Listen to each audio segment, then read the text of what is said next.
राजभवन के अंदर आज अखिल भारतीय जाट आरक्षण संघर्ष समिति का ये जाट सम्मेलन हुआ, जिसकी अध्यक्षता हमारे बहुत ही आदरणीय राजा शरद प्रताप जी ने की। और आपने यह देखा होगा, हर वक्ता ने अपनी बात को ठोक के ये कहा है कि जाट समाज को आरक्षण चाहिए। ये खैरात नहीं है। संविधान के आर्टिकल 15(4) और 16(4) के अंदर हमें आरक्षण चाहिए।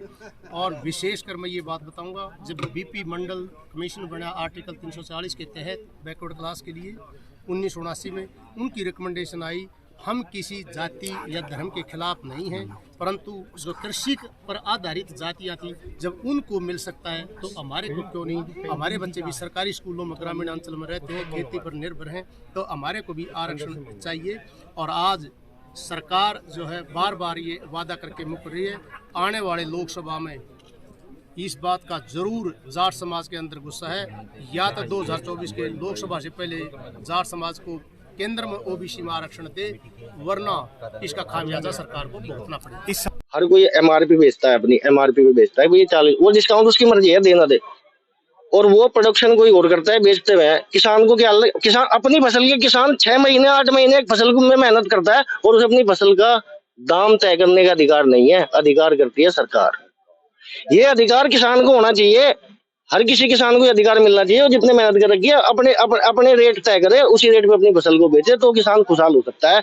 जब तक सरकार फसल के दाम तय करती रहेगी, किसान की गरीबी कभी दूर नहीं हो सकती। 2024 के इलेक्शन में आपका क्या रोल रहेगा, कितना रुझान होगा? 2024 के इलेक्शन में हमारा रुझान ये है, जो हमें आरक्षण देगा हम उसके साथ है।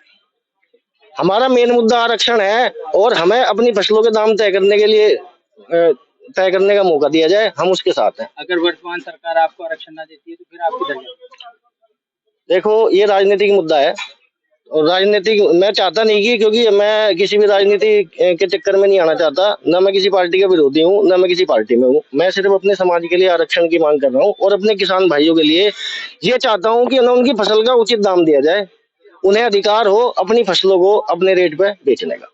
उन्होंने यहाँ पे जमीन दी थी, और जाट महासम्मेलन में भी आप पहुँचे हैं, क्या कहेंगे? ये मेरे लिए बहुत स्पेशल मोमेंट है कि मैं पहली बार राजा महेंद्र प्रताप सिंह इंटर कॉलेज में पहुँचा हूँ। जैसे मैंने आपको बताया था, बचपन से मैं यहाँ पे क्रॉस कर रहा हूँ, लेकिन पहली बार उपस्थित हुआ हूँ, तो ये मेरे लिए बहुत अच्छा दिन है। सर, जाट महासभा में आप पहुँचे, मैं तो यही कहूँगा कि सरकार को सोचना चाहिए कि हमारे समाज को ज़रूर सहयोग करना चाहिए, और क्योंकि हमारा कृषि से रिलेटेड मतलब जो है समाज, तो उसको सपोर्ट करना चाहिए। और मैंने जैसे कहा है कि हमें तो एक स्पेशल स्टेटस देना चाहिए, और अगले 50 साल तक देना चाहिए, ताकि हमारे परिवार और हमारे बच्चे आगे बढ़ सकें और अनेक फील्ड्स में पहुंच पाएँ।